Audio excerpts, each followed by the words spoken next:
अब देखो next question क्या है, कहता है the want Hoff factor for a solute that associates in solution is. देखो तो यहां पर इस चीज पे ध्यान देना है, दैट एसोसिएट्स। तो एसोसिएट्स मतलब क्या हो गया कि पहले जितना मोल था वो मिल करके क्या होगा, मोल की संख्या घट जाएगी। ठीक है, तो यहां पर क्या हो जाएगा, वांट ऑफ फैक्टर बराबर क्या होगा, तो इसका फॉर्मूला होता है वांट ऑफ फैक्टर का, I van't Hoff factor equal to number of mole after association by number of mole before association. तो बिफोर एसोसिएशन का वैल्यू ज्यादा होगा, आफ्टर एसोसिएशन कम हो जाएगा, इसीलिए आंसर क्या होगा, लेस देन 1। तो आपका आंसर सी सही है।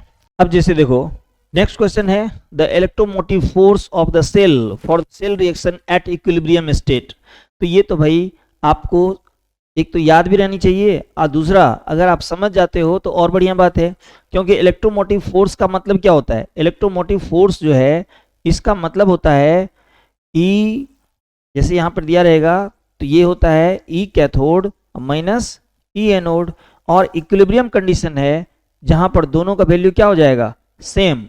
तो जब दोनों का वैल्यू सेम हो जाएगा तो रिजल्टेंट क्या आ जाएगा, 0। इसीलिए यहां पर बताया जाता है कि the electromotive force of the cell for the cell reaction at equilibrium state, ये क्या हो जाएगा, 0। ठीक है ना। अब है नेक्स्ट क्वेश्चन, यहां पे लिखा हुआ है कि 1 फैराडे इज इक्वल टू, तो ये तो बिल्कुल याद करने वाली बात है, ये कितना होता है, ये होता है अगर एक्चुअल में देखा जाए तो 1 faraday is equal to charge present on 1 mole of electron, और 1 मोल इलेक्ट्रॉन पे जब आप टोटल चार्ज निकालोगे तो ये एग्जैक्ट ये आता है लगभग 96488।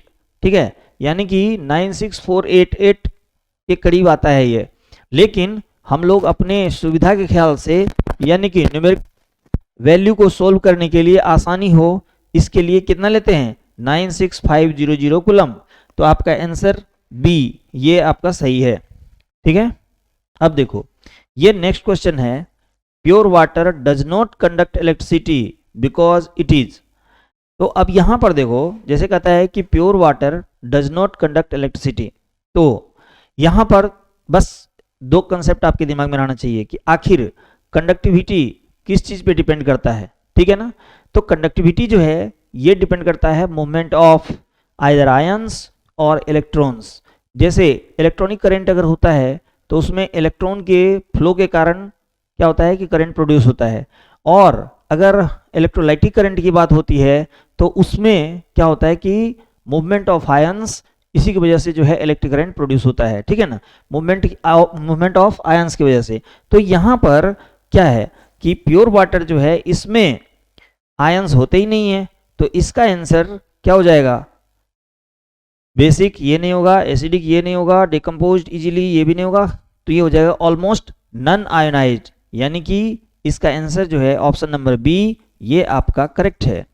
ठीक है, अब हम लोग आगे बढ़ते हैं। देखो अब नेक्स्ट क्वेश्चन क्या है, नेक्स्ट क्वेश्चन है कि in the electrolysis of dilute H2SO4 which is liberated at anode। ठीक है, देखो क्या क्या लिखा हुआ है, dilute H2SO4 है ना। तो यहां पर क्या करेंगे कि आप dilute H2SO4 को पहले तोड़ो, तो तोड़ो यहां पर जब ये टूटेगा तो H2SO4 टूटेगा, और H2SO4 जब टूटेगा, जब इसका इलेक्ट्रोलाइसिस होगा तो ये टूटेगा H+ और SO4 माइनस। ठीक है, और चूंकि डाइल्यूट है तो वाटर भी होगा, तो वाटर टूटेगा, तो ये कैसे टूटेगा, तो H+ और ये इस तरह से टूटेगा H+ और OH-।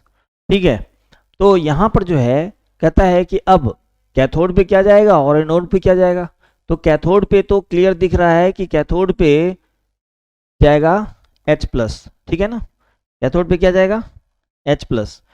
तो यहां पर क्या होगा, रिडक्शन होगा, और H+ ये इलेक्ट्रॉन गेन करके क्या बन जाएगा, जैसे इसका देखो 2H+ ये इलेक्ट्रॉन गेन करके H2 बन जाएगा और लिबरेट हो जाएगा, कहाँ से, कैथोड से।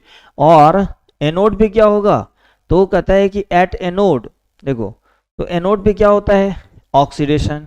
और अब यहाँ पे बात आ रही है कि एनोड पे जाएगा कौन, सल्फेट जाएगा या हाइड्रोक्साइड जाएगा, तो ये जाता है OH माइनस, ठीक है ना, ये जो नीचे रहता है, ठीक है, तो जिसका इलेक्ट्रोड पोटेंशियल, जिसका रिडक्शन पोटेंशियल पॉजिटिव में रहेगा, ठीक है, तो उसका जो है सब मतलब नीचे, जैसे अगर 2 है तो इसमें देखना है कि इलेक्ट्रोड पोटेंशियल किसका ज्यादा है, तो OH माइनस का ज्यादा होता है, तो वही जाएगा अपने कॉरस्पॉन्डिंग इलेक्ट्रोड पे। तो यहां से क्या होगा कि OH माइनस ये क्या करेगा, इसका 4, ठीक है, 4 आयंस क्या करेगा, तो यहां से 4 इलेक्ट्रॉन लूज करेगा और ये बन जाएगा क्या, 2H2O प्लस O2, और ये O2 बन के रिलीज हो जाएगा एनोड से।